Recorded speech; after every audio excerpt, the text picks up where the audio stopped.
ये आकाशवाणी रायपुर है। प्रादेशिक समाचार बुलेटिन के साथ मैं शुभ्रा भट्टाचार्य।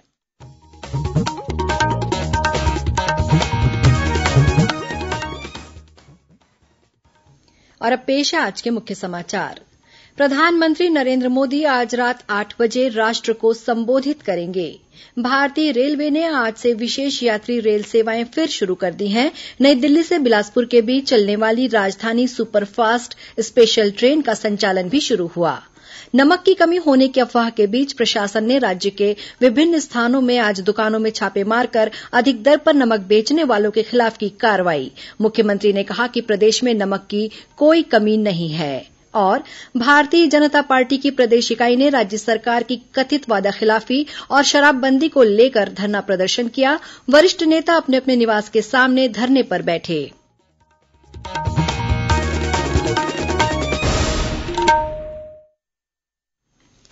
अब समाचार विस्तार से। प्रधानमंत्री नरेन्द्र मोदी आज रात 8 बजे राष्ट्र को संबोधित करेंगे। इससे पहले 14 अप्रैल को भी उन्होंने देशवासियों को संबोधित किया था और कोरोना संक्रमण की वजह से लॉकडाउन की अवधि 3 मई तक बढ़ाने की घोषणा की थी। श्री मोदी ने कल वीडियो कॉन्फ्रेंसिंग के जरिए राज्य के मुख्यमंत्रियों से बातचीत की और लॉकडाउन को लेकर अपनाई जाने वाली रणनीति के बारे में 15 मई तक अपने विचार साझा करने का आग्रह किया। प्रधानमंत्री ने मुख्यमंत्रियों से लॉकडाउन में क्रमशः दी जा रही ढील के बाद उत्पन्न हो रही विभिन्न समस्याओं से निपटने की योजना का खाका बताने को भी कहा है। श्री मोदी ने कहा कि जो कदम लॉकडाउन के पहले चरण में उठाए गए उनकी आवश्यकता दूसरे चरण में नहीं रह गई थी और इसी तरह तीसरे चरण में किए गए उपायों की जरूरत चौथे चरण में नहीं रहेगी। भारतीय रेलवे ने आज से विशेष यात्री रेल सेवाएं फिर शुरू कर दी हैं। शुरू में 15 जोड़ी रेलगाड़ियां चलाई जाएंगी। इन रेलगाड़ियों को नई दिल्ली स्टेशन से विशेष रेलगाड़ी के रूप में चलाया जा रहा है और ये डिब्रूगढ़, अगरतला, हावड़ा, पटना, बिलासपुर, रांची, भुवनेश्वर, सिकंदराबाद, बेंगलुरु, चेन्नई, तिरुवनंतपुरम, मड़गांव, मुंबई सेंट्रल और जम्मू तवी से जुड़ेंगी। रेलवे द्वारा जारी दिशा निर्देशों के अनुसार यात्रियों को कम से कम 1.5 घंटे पहले रेलवे स्टेशन पहुंचना होगा ताकि उनकी जांच की जा सके।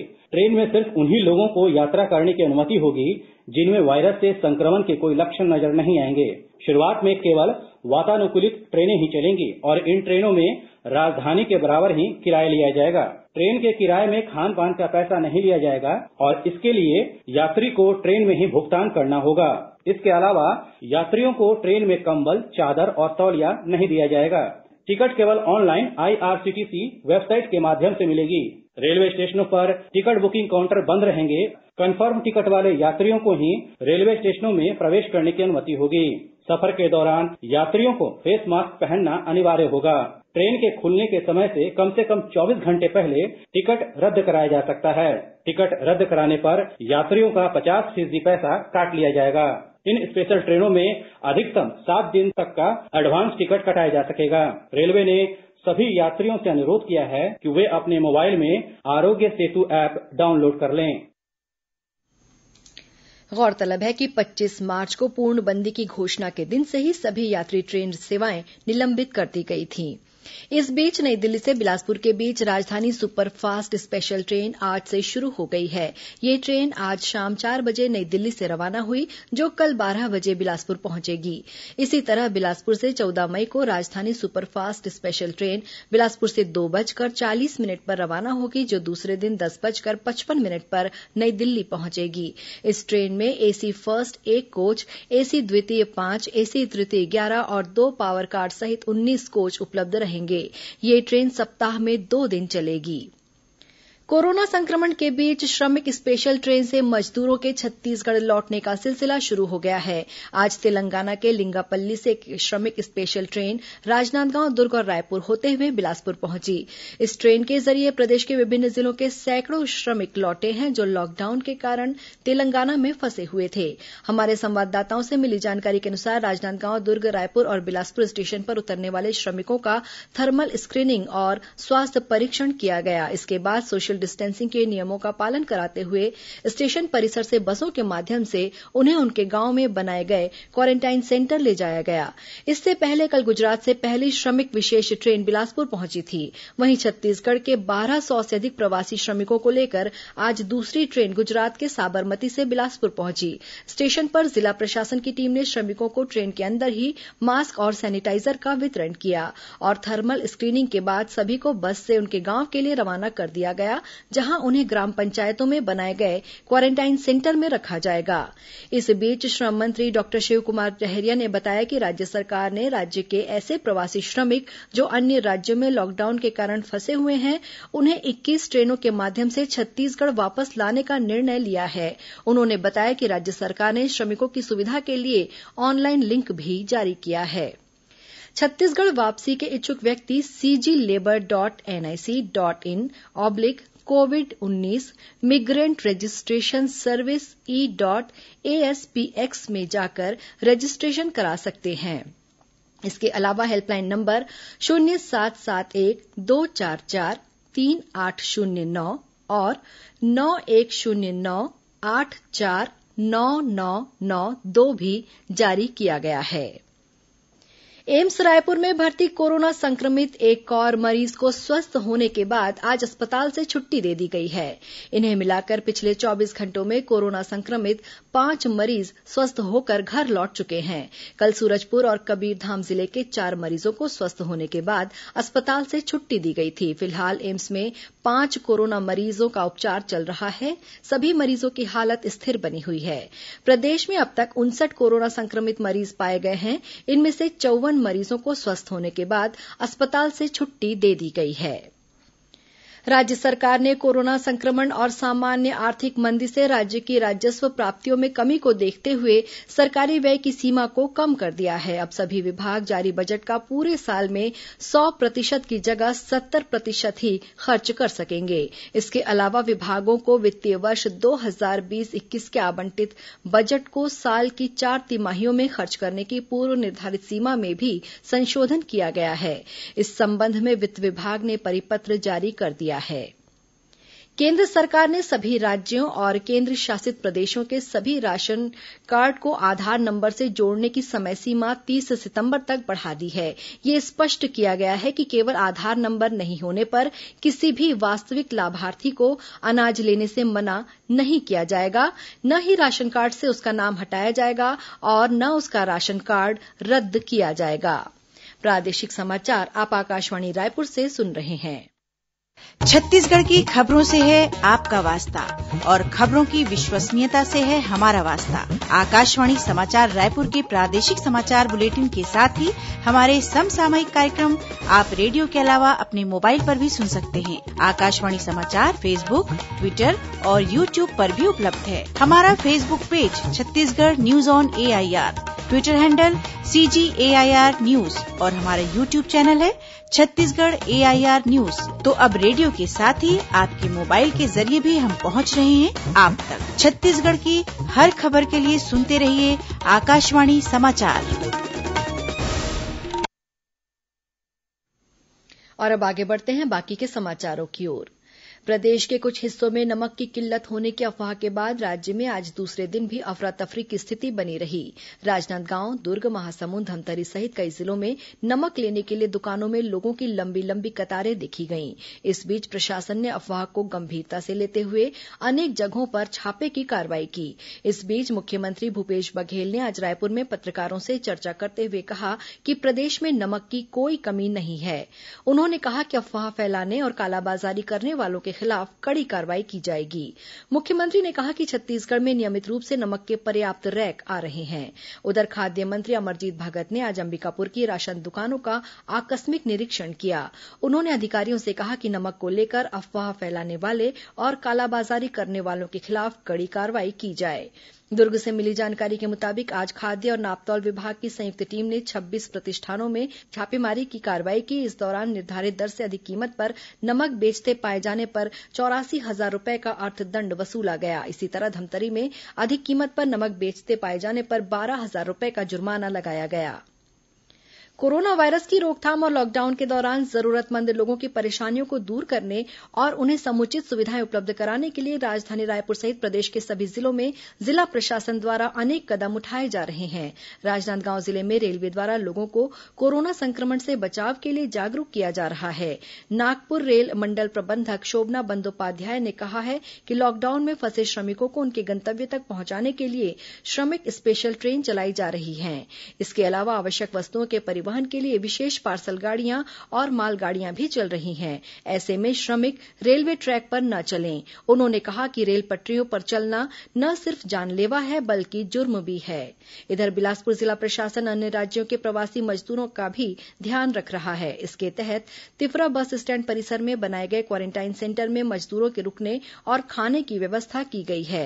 साथ ही मजदूरों की मेडिकल स्क्रीनिंग के साथ ही किसी मजदूर में लक्षण दिखाई देने पर रैपिड टेस्ट द्वारा जांच भी की जा रही है।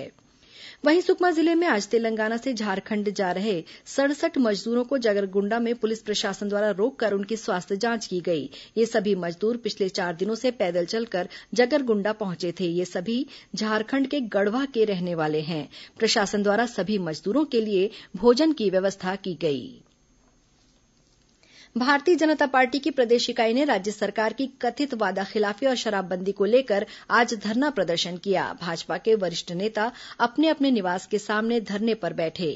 पूर्व मुख्यमंत्री और भाजपा के राष्ट्रीय उपाध्यक्ष डॉक्टर रमन सिंह, संगठन महामंत्री पवन साय, सौदान सिंह, सांसद रामविचार नेताम, सरोज पांडे, नेता प्रतिपक्ष धरमलाल कौशिक और प्रदेश भाजपा अध्यक्ष विक्रम उसेंडी अपने निवास के सामने धरने पर बैठे। इन नेताओं ने कहा है कि प्रदेश की कांग्रेस सरकार किसानों की कर्ज माफी, शराबबंदी, युवाओं को बेरोजगारी भत्ता, आंगनबाड़ी कार्यकर्ताओं और मितानिनों के मानदेय बढ़ोतरी किए जाने के वादों को पूरा करने में असफल रही है। उन्होंने आरोप लगाया कि कोरोना संक्रमण में लॉकडाउन के दौरान सरकार शराब दुकानों को खोलकर सामाजिक दूरी को खत्म करने पर उतारू है।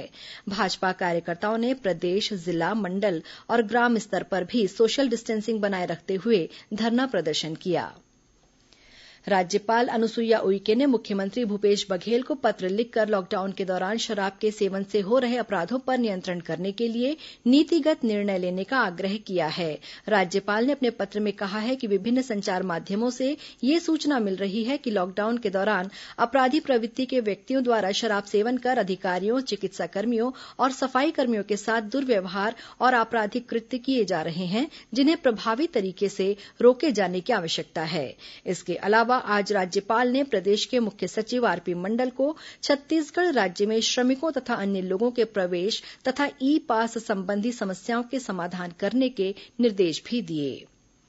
पूर्व मुख्यमंत्री अजीत जोगी की स्थिति अभी भी चिंताजनक बनी हुई है। अस्पताल की तरफ से जारी बुलेटिन में बताया गया है कि श्री जोगी का हार्ट और ब्लड प्रेशर नियंत्रित है, लेकिन उन्हें वेंटिलेटर के माध्यम से सांस दी जा रही है। पिछले 2 दिनों से डॉक्टर उन्हें कोमा से बाहर निकालने की कोशिश में जुटे हुए हैं, लेकिन अभी तक कोई कामयाबी नहीं मिल पाई है। आज डॉक्टरों द्वारा उन्हें ऑडियो थेरेपी दी जा रही है। अस्पताल के चिकित्सक डॉक्टर सुनील खेमका ने बताया कि अजीत जोगी को अभी ऑडियो थेरेपी दी जा रही है। ये एक नेचुरल प्रोसेस है जिसके जरिए दिमाग को जागृत करने की कोशिश की जाती है।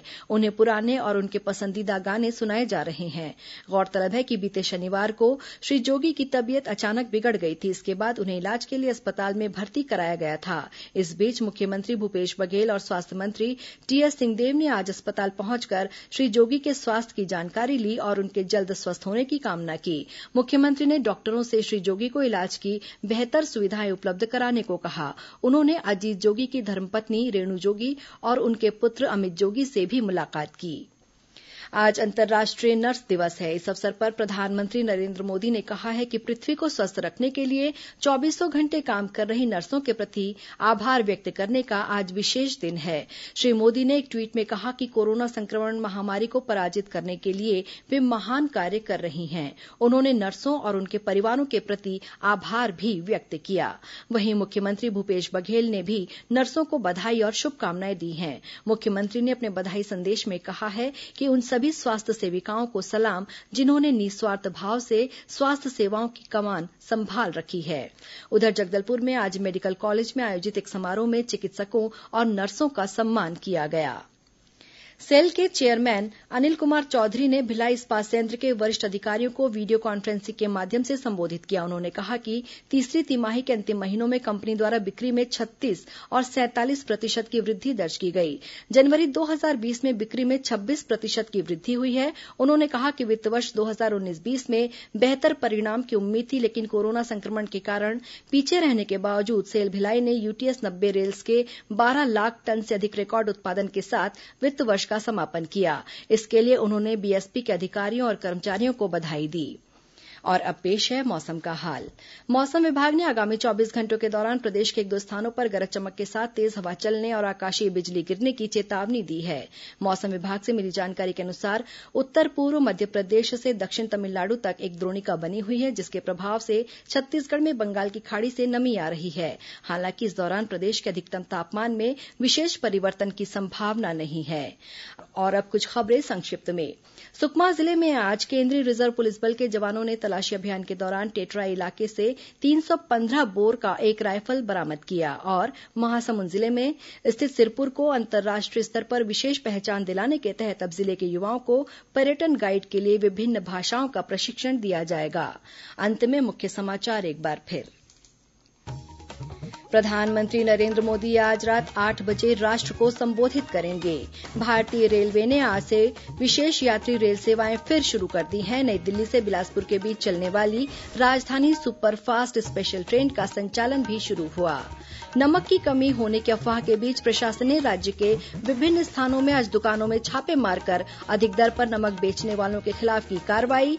मुख्यमंत्री ने कहा कि प्रदेश में नमक की कोई कमी नहीं है।